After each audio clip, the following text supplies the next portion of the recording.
strong to carry on in a black mirror, as I'm a seer, and I fear that the truth is unwelcome there anyway. A power down all around if you're ready to hear.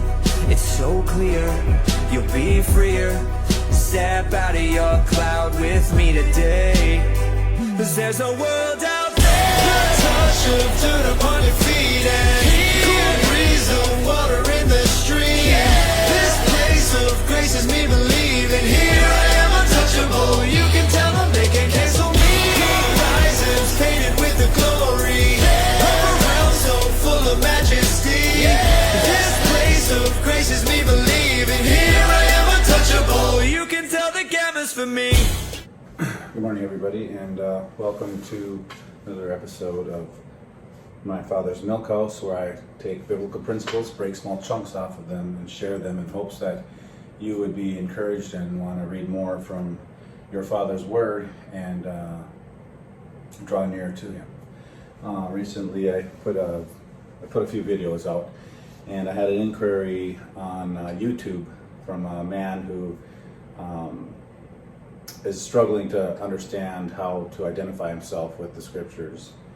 He was concerned that we are now 21st century Israelites and the sins of the Scriptures no longer apply to us because they're nailed to the cross.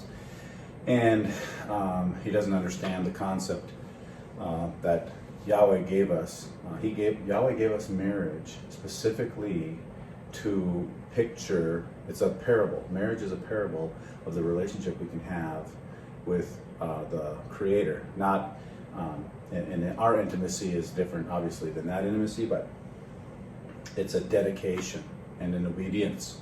So the stronger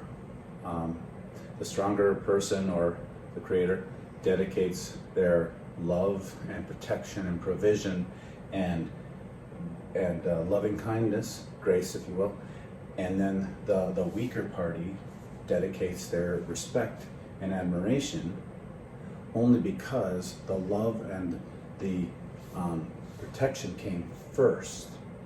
So in a marriage, a lot of times the emphasis is put on the weaker party physically, typically, to just respect, respect the position, respect, And then recently I heard of someone said, I was trying to express this, how the husband is supposed to be protecting and providing for, and basically when you make a contract or a covenant, but a covenant is a contract. There is no, if you look at any contract, it literally has covenant language, and if you look at a covenant, it has contract language.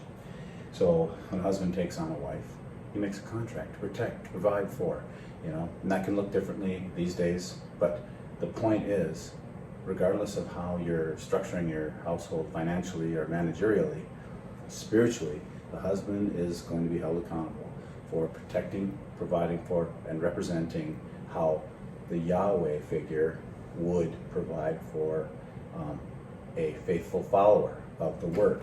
Okay? So that is what I mean when I say, when you take a vow to your wife, in the same way you are pledging faithfulness to Yahweh through the Son. Okay? You're pledging faithfulness to the idea that Yahweh sent His Son, and His Son is walking in Yahweh, and we are following in His footsteps, and therefore there is no such thing as a 21st century anything, because the Scriptures were written 2,000 years ago plus. So we are to follow the Word of God, and the Word of God has instructions in it. So Ephesians 5, even when it says, am I making this up? Am I just like coming out of norm? I'm coming in from space with my crazy talk. No. Ephesians 5, Paul quotes Genesis. Ephesians 5:30, because we are members of His body. For this cause a man will leave his father and mother and will cleave to his wife, and the two will become one. This mystery is great.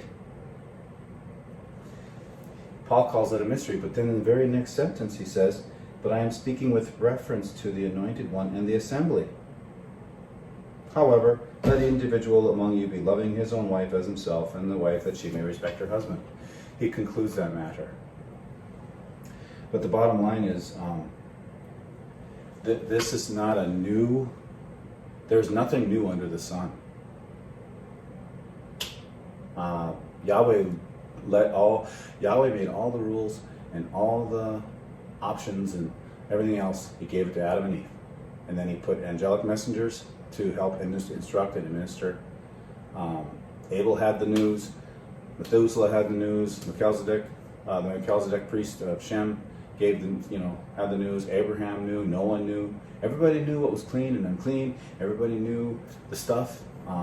There was a couple of additions so we can eat meat because of several things, but even the meat menu was given to us. So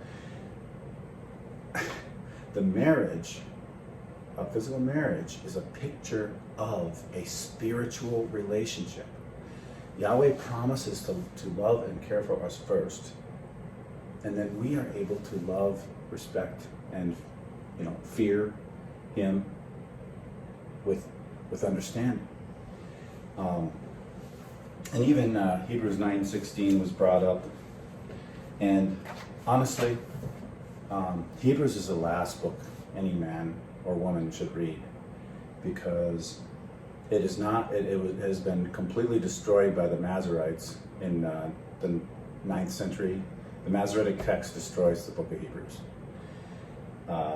The man is writing from a Septuagint Greek perspective, and it is all taking us back to Abraham.